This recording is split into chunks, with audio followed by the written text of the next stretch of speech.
Hello मित्रों, how are you. कैसे हो आप सब और आपकी स्टडी कैसी चल रही है। आशा करता हूँ कि आपकी स्टडी अच्छी ही चल रही है। तो पुराना साल बीता है और नया साल एक उम्मीदों के साथ आ रहा है और ऐसी उम्मीदें जो हमें कामयाब करेगी। तो हमने जो टॉपिक छोड़ा था आज हम कंटिन्यू करते हैं। हमने बात की थी इससे पहले ब्लड ग्रुप की और हमने 4 ब्लड ग्रुप देखे थे, लेकिन उससे पहले हम थोड़ी सी बात और कर लेते हैं कि एक क्वेश्चन है मेरा, उससे हम देखते हैं। क्वेश्चन ये है कि अगर कोई पुरुष है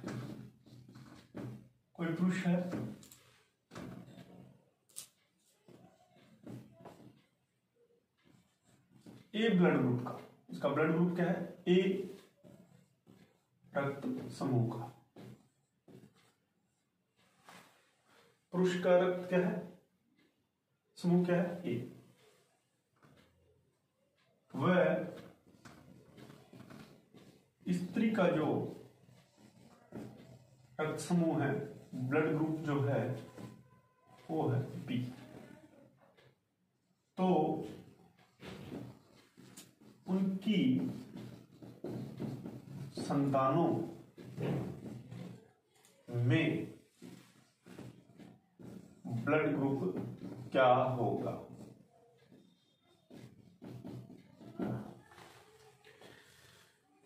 देखिए मित्रों, इसके अंदर कभी कभी ब्लड ग्रुप की सहायता से हमें कई केसेस जो होते हैं वो सॉल्व हो जाते हैं। तो इसको अगर हम देखें तो हमने बात की थी जो ब्लड ग्रुप ए है, ब्लड ग्रुप ए के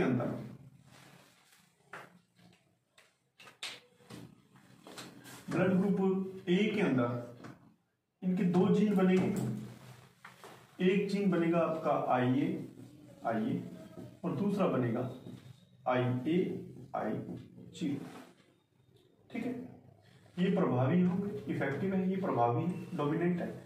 और ये क्या है, रिसेसिव यानी कि अप्रभावी है। ये तो आ गया पुरुष का। स्त्री का,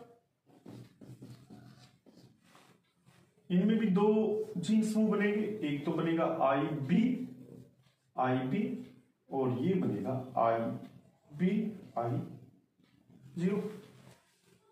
ठीक है, अब हम अगर देखें तो अगर पुरुष का ये और स्त्री का ये जीन समूह आपस में कॉम्बिनेट करें तो संभावना क्या बनेगी, संभावना ये बनेगी। देखो आप यहां लिखो,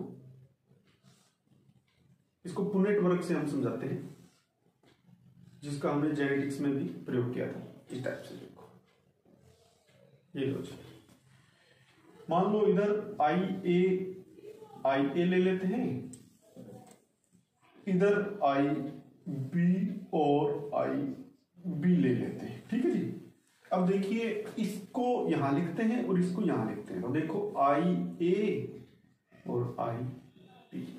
ठीक है, ये दोनों प्रभावी हैं, इसका भी प्रभाव होगा, इसका भी प्रभाव होगा। तो ये बन गया AB। तो इस संतान का ब्लड ग्रुप क्या हो जाएगा, AB। इसी प्रकार इसको और इसको यहां ये लिखते हैं, यहां पे ये लिखते हैं, तो ये हो गया IA IB। इसका भी ब्लड ग्रुप क्या बन गया, IA। सब में इस टाइप से आएगा, IA IB, तो ब्लड ग्रुप इसका बन गया AB। इसमें भी IA IB, तो इसका भी ब्लड ग्रुप बन गया AB। तो आपको पता है इन दोनों के कॉम्बिनेशन से ब्लड ग्रुप क्या बना, ये ब्लड ग्रुप संतान का बन जाएगा A या B। ठीक है, अब आगे देखिए, अगर इन दोनों के बजाय पुरुष का ये IA I0 और स्त्री का IB और I0 अगर आपस में कॉम्बिनेशन करें तो क्या बनेगा। तो इस स्थिति में देखो आप क्या बनेगा, ये देखो टाइप से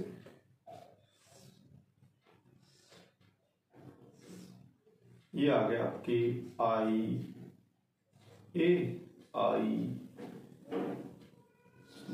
I0, ये बन गया IB I0। IA IB जो है ये यहाँ पे IA आया, यहाँ पे IB आया। देखो यहां से IA लिखा, यहां देख के सीध में IB लिखा, तो ये बन गया ब्लड ग्रुप AB।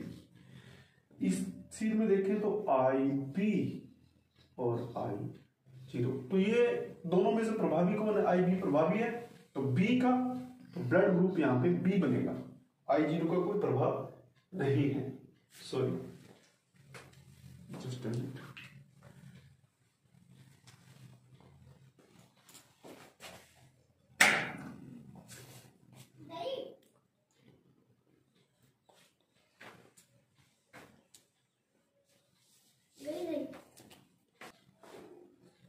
तो इस प्रकार देखिए दोबारा से कि ये IB और IA मिलके AB बनाया, और इसके अंदर IB और ऊपर से I0 लिया, लिखा हमने। तो देखो इसमें IB क्या है, प्रभावी है, तो B यहां पे लिखा जाएगा। अब इसमें देखो IA ले लिया, IA और इधर से I0, दोनों में से प्रभावी कौन सा है, IA I0 तो प्रभावी है नहीं, अप्रभावी है, तो यहां पे कैपिटल A इस संतान का ब्लड ग्रुप होगा। उसी प्रकार इसमें देखो ऊपर से लिया I0 और इधर से भी क्या लिया I0, तो कुछ प्रभावी है ही नहीं। जब प्रभावी नहीं है तो आप देखिएगा इसके अंदर क्या हुआ, ब्लड ग्रुप कौन सा आ गया, O आ गया। तो देखिए मित्रों इसमें देखिए कि ये इस प्रकार से इन दोनों का अगर कॉम्बिनेशन हो जाए, इन दोनों का कॉम्बिनेशन करोगे आप, इसका पुरुष के IA I0 का और IB और I0 का, तो A प्रकार का भी बना, देखो B प्रकार का भी बनेगा, AB प्रकार का भी और O प्रकार, यानी चारों ब्लड ग्रुप आएंगे। अब देखिए इसमें कि ये जो संतान होगी उनमें चारों की चारों ब्लड ग्रुप हो सकते हैं। तो इस प्रकार से हम किसी भी पुरुष का कोई भी ब्लड ग्रुप हो और स्त्री का कोई भी हो, तो उनकी संतान में कौन से ब्लड ग्रुप संभावना होगी, इससे हम पता लगा सकते हैं। तो अब हम बात करते हैं कि ब्लड ग्रुप 4 प्रकार के बताए, लेकिन RH फैक्टर के खोज के बाद में जो ब्लड ग्रुप थे वो 8 प्रकार के हो गए। देखिएगा इसको हम इस प्रकार से समझाते हैं कि जो ब्लड ग्रुप ए वाले की चढ़ाया तो उनमें आपस में क्या होने लगी, क्लॉटिंग होने लगी। ब्लड ग्रुप ए वाले का समान वाले का भी समान को नहीं चढ़ा, तो इसका कारण था कि कहीं न कहीं कुछ गड़बड़ है, और वो गड़बड़ थी कि ये RH फैक्टर जो होता है वो कई व्यक्तियों के रक्त में पाया जाता है और कईयों के नहीं पाया जाता। तो इसकी खोज सबसे पहले की थी कार्ल लैंडस्टीनर ने और वीनर ने, 1940 में की थी कार्ल लैंडस्टीनर और वीनर ने। उन्होंने पाया एक बंदर था जिसका नाम था मकाका रहीसस। मकाका रहीसस बंदर में इस फैक्टर को खोजा गया, और ये जो RH फैक्टर है ये ऐसी प्रोटीन है जो 417 अमीनो अम्लों से मिलकर बनी हुई है। देखो, जिन स्तनधारियों में या जिन जीवों में RH फैक्टर पाया जाता है उनको हम पॉजिटिव कहेंगे, और जिनमें ये नहीं पाया जाता उनको हम नेगेटिव कहेंगे। तो देखिएगा कि हमने मान लो कि दो व्यक्ति जो ए ब्लड ग्रुप के हैं, दोनों ही मान लो ए ब्लड ग्रुप के हैं, हमने इनकी अलग अलग व्यक्तियों की एक ड्रॉप ली बूंद की, खून की बूंद की। अब देखो, इसमें हमने RH फैक्टर डाला और इसमें भी हमने RH फैक्टर एंटीजन डाला। ये एक प्रकार का एंटीजन है। तो जैसे ही RH एंटीजन इसमें डाला तो पहले में मान लेते हैं कि ये जो ए वाला है इसने रक्त का थक्का बना दिया, स्कंदन कर दिया। तो हम कहेंगे कि इस व्यक्ति का जो ब्लड ग्रुप है वो A+ है, और जिसमें नहीं है, जिसमें नहीं बनाया, उस व्यक्ति का हम ब्लड ग्रुप को नेगेटिव मानेंगे, A नेगेटिव। इसी प्रकार B के साथ में भी कर सकते हैं, उसी प्रकार AB के साथ में भी कर सकते हैं, और उसी प्रकार O के साथ में भी इस प्रकार से कर सकते हैं। तो इस प्रकार से हमारे पास जो ब्लड ग्रुप आएंगे वो कितने प्रकार के हो जाएंगे? हमारे पास जो ब्लड ग्रुप आएंगे वो 4 प्रकार के हो जाएंगे। एक A+, दूसरा A-, उसी प्रकार B+, B-, उसी प्रकार AB+, AB-, उसी प्रकार O+ और O-। लेकिन भारत के अंदर या दुनिया के अंदर देखें तो लगभग 90% से ऊपर जो है वो पॉजिटिव ग्रुप वाले हैं, नेगेटिव वाले बहुत रेयर केस में मिलते हैं। अब बात हमने कही थी, O जो होता है वो यूनिवर्सल दाता होता है, यूनिवर्सल डोनर होता है, और जो AB होता है वो सर्वग्राही होता है। लेकिन यहां पे थोड़ा सा इसको थोड़ा सा गहराई से समझे तो O नेगेटिव जो है ये किसी को भी ब्लड दे सकता है। O पॉजिटिव सिर्फ पॉजिटिव वालों को ही दे सकता है, नेगेटिव वालों को देगा तो ये क्या करेगा?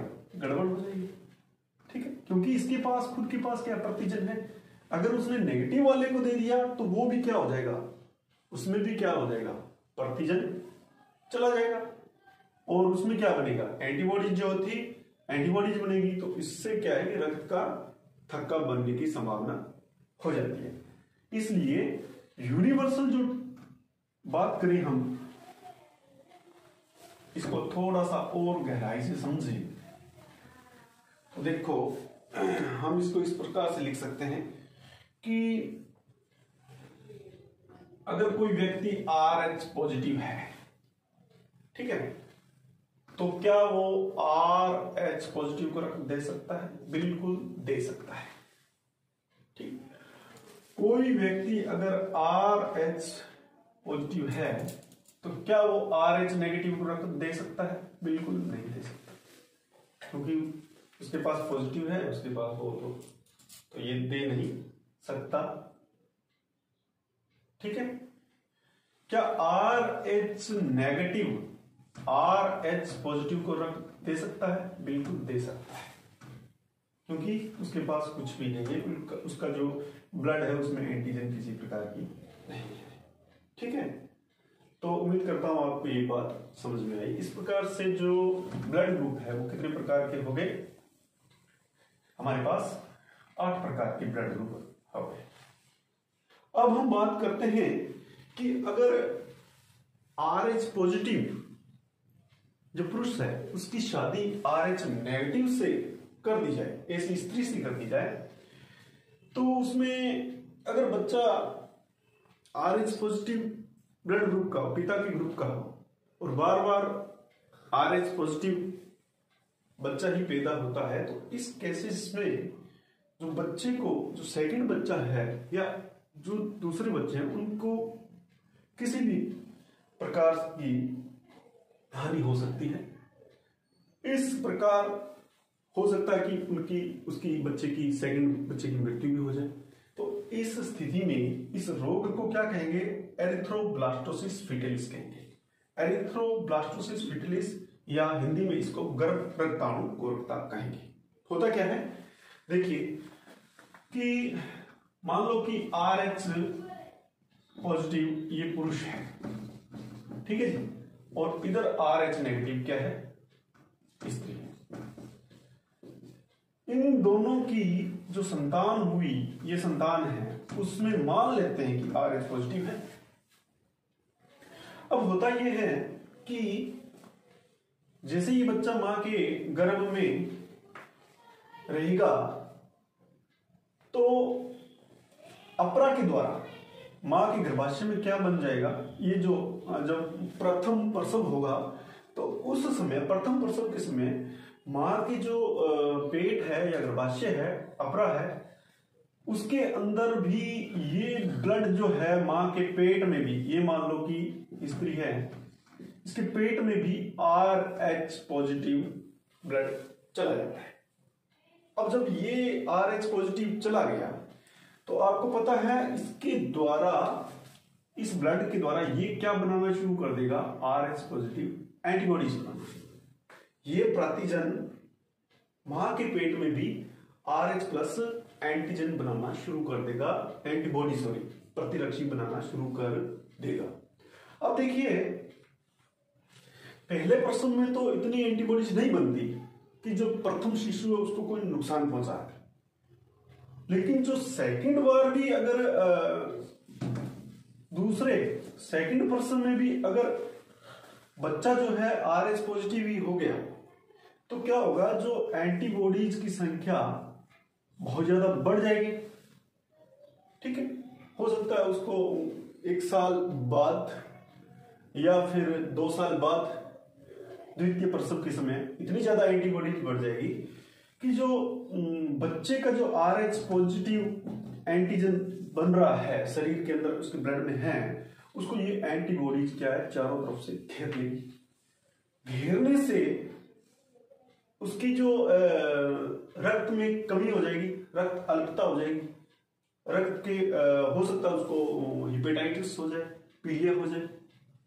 तो ऐसा बच्चा जो है 9 महीने भी पूरे नहीं करता, उससे पहले ही प्रसव हो जाएगा और बच्चे की हो सकता है वो मृत्यु हो जाए और बच्चा बहुत ही कमजोर पैदा हो।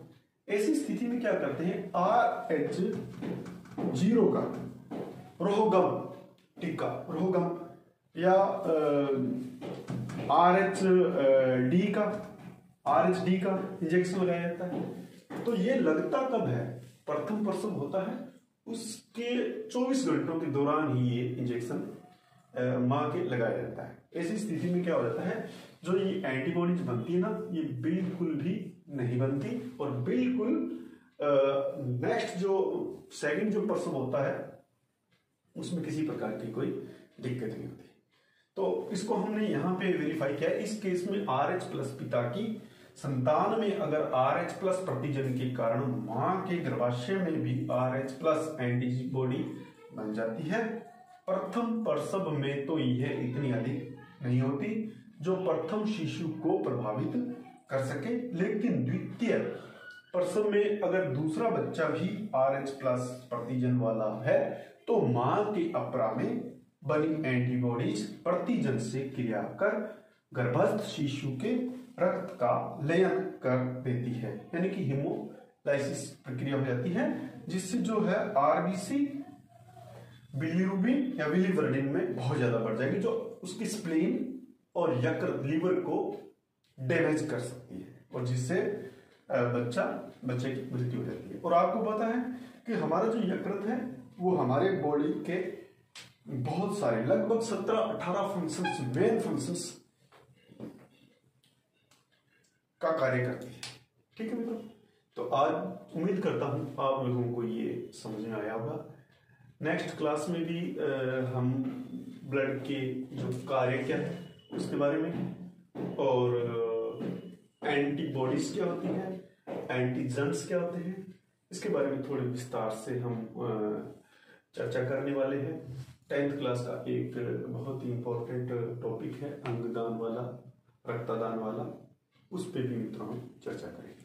तो आज के लिए इतना ही। जय हिंद, जय भारत, नमस्कार।